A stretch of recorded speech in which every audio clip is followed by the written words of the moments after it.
You will get walloped by it. You have to be. It's really important to be able to share it. It's really important to be able to wrestle with it and accept it and live with it. I think that's the big message from this film: is that grief is a scary thing. It is something that we all universally will experience at some point or another. In whatever form it comes, it can be a toddler losing a toy. It can be the profound loss of a loved one. It can be loss of opportunity. It doesn't necessarily have to be death, but it can be the idea that something that was there isn't there anymore, and that impermanence is just something that you have to accept, and grief is part of that. Because we all gonna die somehow, or we're gonna lose people we love. How I think art is sometimes at its best, and I hope we struggle to do our best with this incredible piece of literature and Dylan's extraordinary adaptation of it. We are trying to do something whereby in the culture anyone can see themselves in it and express or go along that journey or relate to it.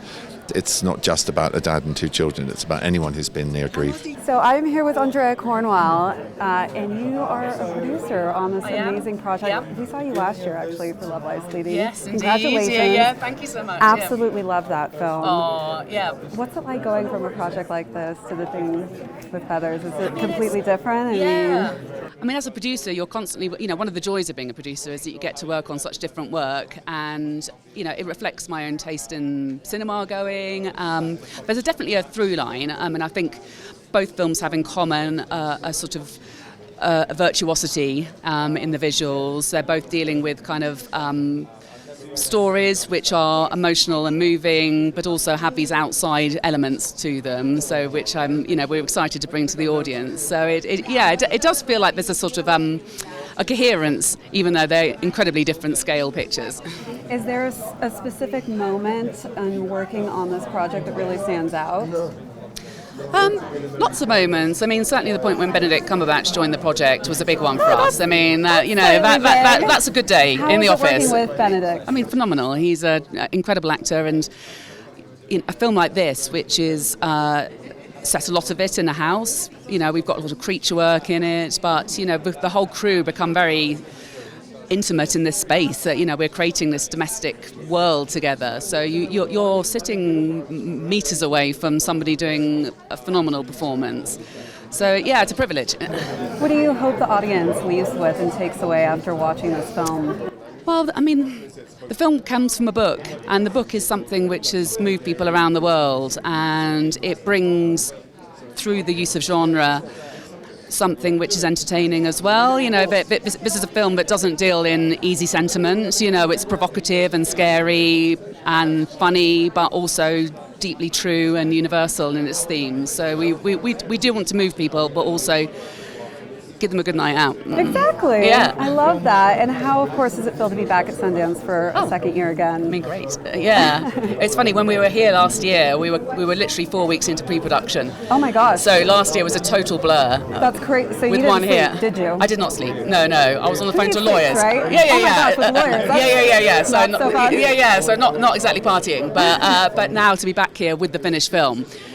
We always said this is our dream place always to premiere the film. So when we showed Sundance and they said yes, it felt like a gift. Max Porter, everyone. This is the author. It's on. It's It's just happening. for you, This clearly. is pure Utah. Yeah. We knew you were coming, so you. we spoke to the gods of the sky. I and said this "Can I earlier. snow?" We were on Main Street, and we were going into the party, and the lights were all on, and then the snow came, and I was like, Perfect. "Beautiful work, Magic. guys. It's lovely." And then the second day, it's Yeah. all slushy mess, right? Yeah, it's gross. a little dirty. I saw a couple cute snowmen now. I Yeah. wanted to Snowman put is a obviously 10 a out of thing 10 here. rating. Yeah. It is.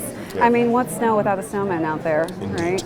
So I would love to hear about your thought process in writing this book. I mean, I always wonder this. What's going through your mind before you start a story? I mean, this was almost 10 years ago. Were you a different person 10 years ago? I was a different person this morning. You've got to keep on moving, right? I Got to can't keep wait to see your new book then. Yeah. I mean, 10 years ago, I was trying to figure out a way to find a form. There's a lot of good books about grief. There's a lot of good books about mourning. There's a lot of good books about childhood. I was like, what is the form that can enable me to tell this story uniquely, to tell the truth, particularly the strangeness of it, the wildness of it. In this book, language completely collapses. It's an incredibly dark, horrifying space, and underpinning it all, like the kind of nutrient base underneath everything, is love. that's what they've done really nicely in this film. It's like, even when it's really, really disturbing and you don't know what's happening and it's uncanny and it's alienating in that regard, pulling you into it is this compassion, and I love that.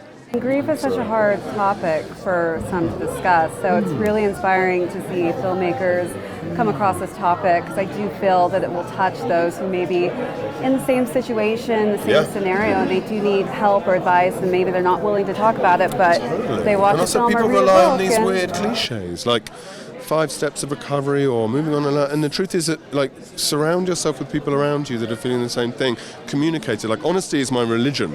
Like, if you are at a funeral and you actually think it's funny, talk about that. Like, if you don't feel sad, talk about that. Like, if you feel a bit giggly, talk about it. Like, these are important things. So, like, the better we can communicate, like, especially now, in a kind of apocalyptic scenario, like, don't rely on the way it's being talked about in the media. Don't rely on the inherited thing that you're given, like the kind of cliche you're given to understand a situation. Find your own. Like, even if it feels kind of forbidden or inappropriate, sound it out. Like, sound it out in the community of living things around you, you know? Did you ever imagine 10 years ago Benedict Cumberbatch would be playing one of the characters? No, like, the first email I got about this book was someone saying it's unpublishable, forget about it. So, this is a nice result. They were wrong, I was right. I love when people tell me I can't do something, and then you prove them wrong. So I hope you send them this photo of you on the carpet here. Exactly. That's a good payback right there. I'm so happy that it snowed today for you. Yeah, it's just been for amazing. Your premiere. How does it feel to be in the snow globe? It feels great. I've had the most snowy January because we went to Sweden to do the final mix on the film, the first week of January. So I've just been in snow non-stop for January. It's magical, though. I've been there a few times, snowed in, and that's one place I'm okay with, being stuck in a hotel, I think. Yeah. So just snow all January so far. Snow all January. This is our snowman right here. Anything you touch brings snow, right? Exactly. So Max said that this actually was a book he wrote 10 years ago. So why did you decide to be a part of this project, adapt that book? I mean, it's a book I read 10 years ago and have spent the last almost 10 years to get to this point. I mean, I loved Max's book. I read it. I was incredibly moved by it. Wasn't sure it could ever be turned into a film because it's so you read the book, it's half poetry, half prose. It's written from 3 different perspectives, one of whom might be imaginary.